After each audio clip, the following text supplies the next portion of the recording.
किती हे प्रेम. अरे अरे किती हा सुंदर आणि गोड आवाज. नमस्कार मित्रांनो, तर आज आपण बोलणार आहोत बिग बॉस मराठीची वाईल्ड कार्ड कंटेस्टंट रेवा कौरासेबद्दल.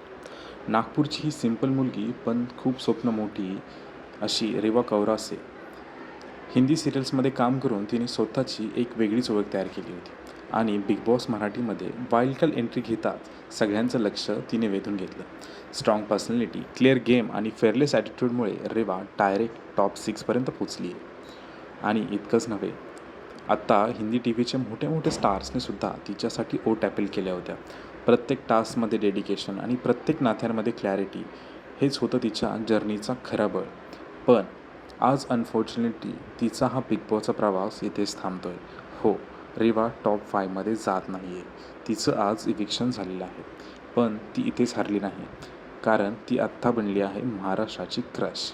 लाखो लोकांच्या मनात तिने आपली जागा मिळवलेली आहे. हॅशटॅग महाराष्ट्राची क्रश म्हणून तिच्या पोस्ट सध्या व्हायरल होत आहेत. अशाच नवनवीन बिग बॉसच्या अपडेट आणि ग्रँड फिनालेच्या इन्स्टंट न्यूजसाठी आपल्या चॅनलला सबस्क्राईब करा.